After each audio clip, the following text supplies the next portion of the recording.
Paz e luz, meus amigos, vamos continuar falando sobre a história e a Bíblia, os acontecimentos históricos e a Bíblia.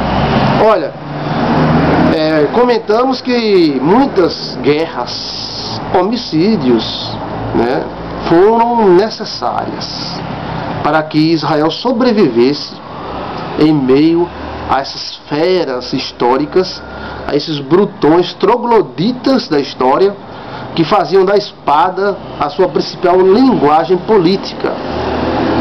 Então você vai encontrar, como estudioso da história, estudioso da Bíblia, como teólogo, você vai encontrar pessoas que vão querer acusar Deus de muitas coisas, de muitos genocídios, e eles vão usar muitas artimanhas de oratória para tentar acusar Deus acerca desses problemas que houve no passado. Porém, você já tem que ter a sua opinião bem formada. Qual é a opinião? Esses povos que Israel destruiu e que teve a ajuda de Deus em muitas partes, esses povos contavam, né, com o fator violência para destruir as pessoas que viviam ao seu redor. Então Israel tinha que agir energicamente para se proteger desses homens da história. Por exemplo, os filisteus atacavam Israel e causavam fome no povo de Israel, destruindo a sua colheita. Então Deus levantou Gideão, e Gideão, com 300 homens, conseguiu vencer 120 mil homens de várias nacionalidades. E Deus esteve presente junto com Gideão. Como é que Deus esteve presente e junto com Gideão para fazer uma guerra e matar 120 mil homens? Porque esses 120 mil homens queriam esmagar Israel. E Deus estava na política de Israel. O anjo do Senhor estava na política de Israel. Deus precisava de Israel para manter o padrão até o Messias chegar. E esses povos tão violentos, tão cruéis, se Israel não reagisse, Israel seria esmagada por esses povos, como, por exemplo, citamos os filisteus. Um outro exemplo foi o de Sodoma e Gomorra. A pessoa pergunta: meu Deus, por que Deus destruiu Sodoma e Gomorra? Os cabas eram homossexuais. Mas os cabas não tinham direito de ser homossexuais? Sim, tinha. Só que os sodomitas excederam a este direito, entre aspas, vamos dizer assim, porque eles começaram a praticar uma política que obrigava todas as pessoas que passavam por meio do seu território a pagar um imposto. E você sabe qual era o imposto que os sodomitas exigiam do povo que passava em suas terras? Sexo. Com isso, os sodomitas difundiam a sua cultura homossexual por todo o mundo.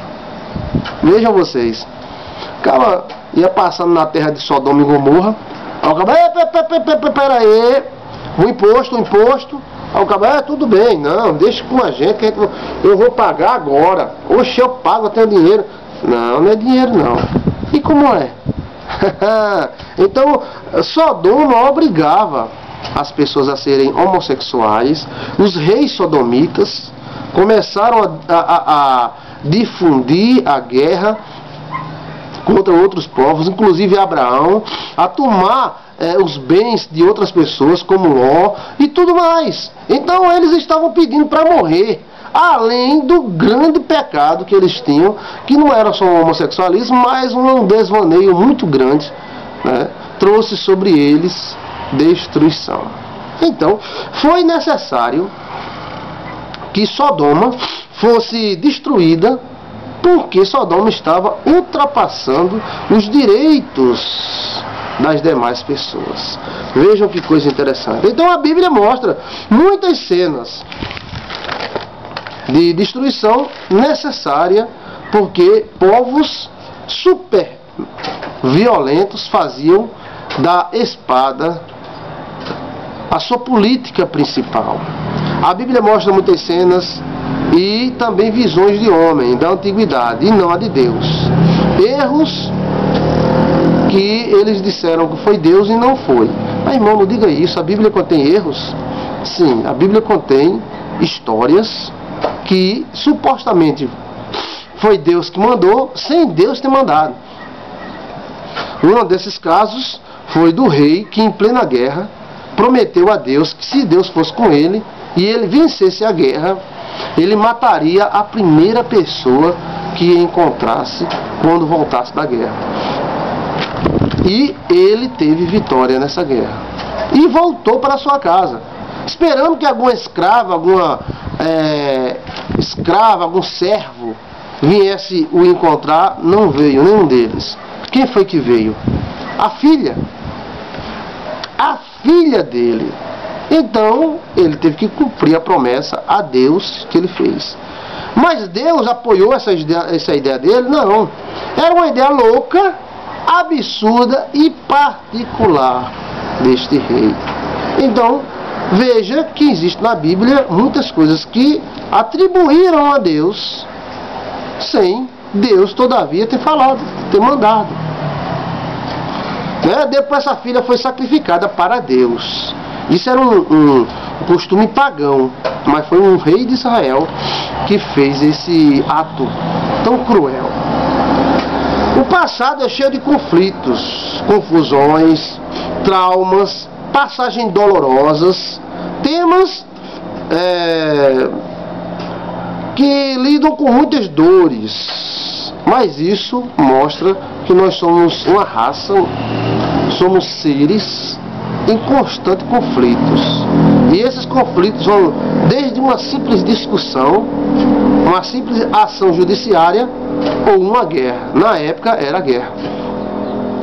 Tudo era motivo de guerra.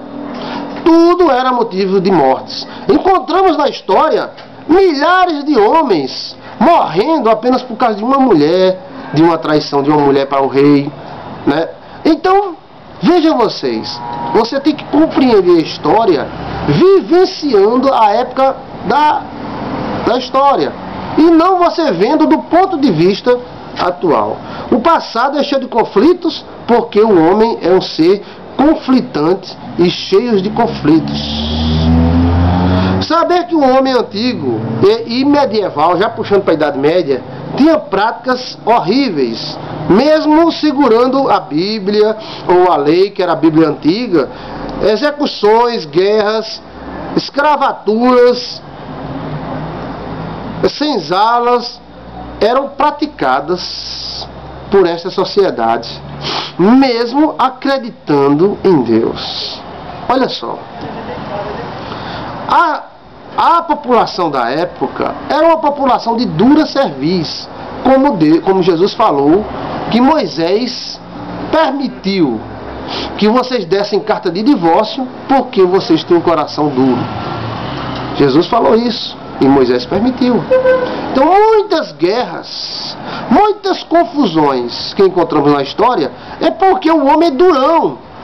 E este homem demorou muito tempo para amolecer o seu coração, deixar aquele coração de pedra para um coração de carne.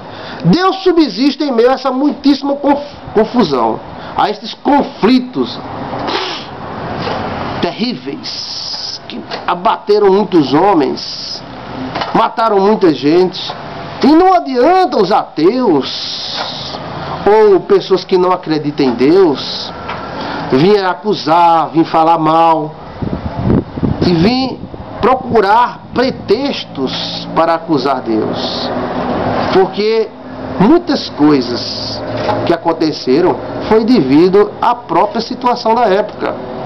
Ou você acha que Israel ia ficar chupando o dedo e os inimigos acabando com a sua população? Eu aposto que se fosse com uma pessoa, qualquer um com você ia reagir até violentamente.